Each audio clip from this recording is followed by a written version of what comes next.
والله لولا الله ما اهتدينا ولا تصدقنا ولا صلينا فأنزلا سكينة علينا وثبت الأقدام إلا قينا. بسم الله الرحمن الرحيم. கண்ணியமிக்க முஃமினீன்களே, நமது உயிரினும் மேலான கண்மணி ரசூலுல்லாஹி ஸல்லல்லாஹு அலைஹி வஸல்லம் அவர்கள் உலகத்தினுடைய தலைவர்களில் தனித்தன்மையானவர்கள். உலகத்தில் உள்ள எல்லா தலைவர்களும் வாழும் காலத்தில் ஏற்படக்கூடிய பிரச்சனைகள் என்ன, அதற்கான தீர்வுகள் என்ன என்று ஓரளவு சிந்தனைவாதிகள் சொல்லியிருக்கிறார். ஆனால் ஸல்லல்லாஹு அலைஹி வஸல்லம் பொறுத்தவரையிலே வாழும் காலத்தில் ஏற்படக்கூடிய அல்லது ஏற்பட்ட பிரச்சனைகளுக்கு தீர்வு சொன்னார் என்பது மாத்திரமல்ல, தங்களுக்கு பின்னால் உலகத்தில் என்னென்ன பிரச்சனைகள் எல்லாம் வரும் என்று சொன்னார். எத்தனை இயக்கங்கள், எத்தனை கூட்டங்கள், எத்தனை பிரிவுகள், என்னென்ன உலகத்தில் மாற்றங்கள் வரும் என்று சொன்னதோடு அதற்கான தீர்வையும் சொல்லியிருக்கிறார். அப்படி வந்தால் என்ன செய்ய வேண்டும் என்றும், எனக்கு பின்னால் இந்த உலகத்தில் யார் வாழ்கிறார்களோ ஃபஸயரா இஃப்திலாஃபன் கஸீரா, பல்வேறு மாறுபட்ட கருத்துக்களை, முரண்பட்ட கருத்துக்களை உலகத்தில் அவர்கள் பார்ப்பார்கள். அந்த நேரத்தில் அவங்களுடைய அணுகுமுறை எப்படி இருக்க வேண்டும் என்பதை பற்றியும் அல்லாஹ்வுடைய ரசூல் நமக்கு சொல்லி தந்திருக்கிறார். உண்மையானவர்களே, குர்ஆனுக்கு சொந்த விளக்கம் என்று நம்ம காலத்தில் பார்க்குறோம்.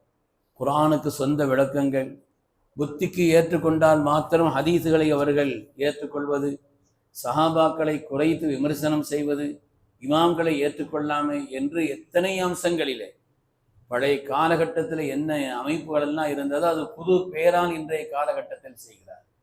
ஒரு கொடியவன் எழுதி வைத்திருக்கிறான், சூரத்து நஸ்ர், இதாஜா நஸ்ருல்லாஹி வல் ஃபத்ஹு என்ற ஆயத்தினுடைய கடைசியிலே, ஃபஸப்பிஹ் பிஹம்தி ரப்பிக வஸ்தக்ஃபிருஹு, நாயகமே உடைய ரப்பி நீங்கள் புகழ்ந்து அவனிடத்தில் இஸ்திக்பார் செய்யுங்கள், அல்லாஹ் தௌபாவை ஏற்றுக்கொள்பவனாக இருக்கிறான் என்று ஆயத்து வருகிறது அல்லவா.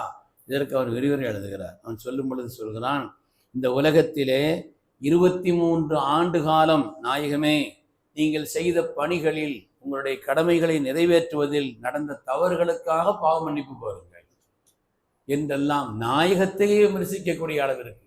அதுக்கு பிறகு சஹாபாக்கள், இமாம்கள், நாதாக்கள், குர்ஆனுக்கு சொந்த விளக்கம். யார் சொன்னது இந்த விளக்கம்? சஹாபாக்கள் சொன்னார்களா அல்லது பின்னால் வந்த நாதாக்கள் சொல்லியிருக்கிறார்களா? அருமையானவர்களை, இப்படி குர்ஆனுக்கு சொந்த விளக்கம். புத்திக்கு ஏற்றுக்கொண்டால் மாத்திரம் ஹதீஸை ஏற்றுக்கொள்வது. யார் புத்திக்கு ஏற்றதாக? எல்லார் புத்தியும் ஒரே மாதிரி சொல்லுதா? புத்திக்கு ஏற்றுக்கொண்டால் மாத்திரம், இது அறிவுக்கு ஒத்து வரல, இன்றைய நம்முடைய காலத்திலே பார்க்குறோமே, இந்த அறிவுக்கு ஒத்து வரல, அதனால ஏற்றுக்கிற முடியாது. யாருடைய அறிவுக்கு என்று யோசிக்க வேண்டும். அருமையானவர்களே, உலகத்தில் இரண்டே அம்சம்தான். ஒன்று மார்க்கத்தின் வழி, இன்னொன்று நம்முடைய மனோ விருப்பம், மனோ இச்சையின் வழி. மார்க்கம் என்ன சொல்லுச்சோ, என் மனசுக்கு பிடிக்குதோ பிடிக்கலையோ, அல்லாஹ் ரசூலும் சொன்னார்களா என்பது உறுதியானால் அப்படியே ஏற்றுக்கொள்வது. வஅன்னஹாதா ஸிராத்தி முஸ்தகீமா, அதான் முஸ்தகீமான வழி. அது அல்லாத வேறு வேறு வழிகள் ஒவ்வொரு காலகட்டத்தில் ஏற்படும். புதுசாக கேட்கும்போது ஒரு மாதிரியா தெரியும், அப்புறம் சரிதானங்கிற மாதிரி தெரியும். என்றெல்லாம் பின்னால் செல்வது என்பது இருக்கிறதே, நம்மை சருக செய்து விடும். சாமிரி என்பவன் மூசா அலைஹிஸ்ஸலாமுடைய காலகட்டத்திலே அவங்க அல்லாஹ்விடத்திலே உரையாடுவதற்காக சிறந்த அந்த காலகட்டத்திலே இந்த சாமிரி என்பவன் அவன் சில விதமான கோல்மால்களை செய்து அங்கிருந்த ஒரு மண் சிலையிலே உள்ள ஒரு மாட்டினுடைய கோலத்தில் உள்ள ஒன்றை சில வார்த்தைகளை பேச வைத்தான். சில விதமான யுக்திகளை கையாண்டு வந்தா மூசா அலைஹிஸ்ஸலாம் ஆண்டவனை தேடி அங்கே போயிருக்கிறாரு. ஆனால் மூசாவுடைய ஆண்டவன் இங்கே வந்துட்டான், எனவே எல்லாரும் காலமாட்டை வணங்குங்க, இந்த இதை வணங்குங்கன்னு சொன்னான். அப்போ வணங்குனாங்க. மூசா அலைஹிஸ்ஸலாம் பார்த்து கொதித்து போய்விட்டார். காலஃபமா ஹத்துபுக்கையா சாமிரி, சாமிரி என்ன அநியாயம் பண்ணியிருக்கிற நீ? இந்த உம்மத்தை எப்படியெல்லாம் வஹதானியத்தின் அடிப்படையிலே, ஈமானின் அடிப்படையிலே உருவாக்கிய ஒரு சமுதாயத்தை இப்படிப்பட்ட ஒரு நாசகாரம் செய்து வைத்திருக்கிறார் என்று கேட்கும் பொழுது அவன் சொன்ன பதில் என்னன்னு சொன்னா, சவ்வலத்திலே நப்சி, என் மனசுக்கு இது சரின்னு பட்டுச்சு என்று சொன்னான். இதுதான் உலகத்துல வடிகட்டு கொண்டான அடிப்படை. இன்னைக்கு உலகத்துல வடிகட்ட ஒரு கூட்டம் இருக்குதுன்னு வைங்க, அந்த கூட்டத்தினுடைய தலைவன் ஒரு கருத்தை சொன்னால் எல்லா கருத்தையும் அவனை பின்பற்றுறவங்க கூட ஏற்றுக்கிறது இல்லை. ஏன்னா அவனுக்கு அது சரின்னு படலை, இது சரின்னு படுது. அப்படியானால் அளவுகோல் எது? ஒரு காரியத்தை பின்பற்றுவதற்கு, ஒரு மார்க்கத்தை பின்பற்றுவதற்கு அல்லாஹ் ரசூல் சொன்னார்கள் என்பது அளவுகோலா, அல்லது என் மனசுக்கு சரியின் படுகிறது என்பது அளவுகோலா? அதனால் அருமையானவர்களே, மனசுக்கு சரியின் படுற காரணத்தினால் செய்வது என்பது நம்மை சருக செய்து. அது மாதிரி உலகத்துல குழப்பங்களுக்கெல்லாம் தீர்வு சொல்லாத பல விஷயம் சொல்லியிருக்கிறாங்க. சுருக்கமா ஒரு வார்த்தையில் சொல்லதா இருந்தா, நான் சொல்லக்கூடிய சொல், நான் செய்யக்கூடிய செயல் யாருக்கு எதிராக நிற்கிறது என்று பார்க்க வேண்டும்.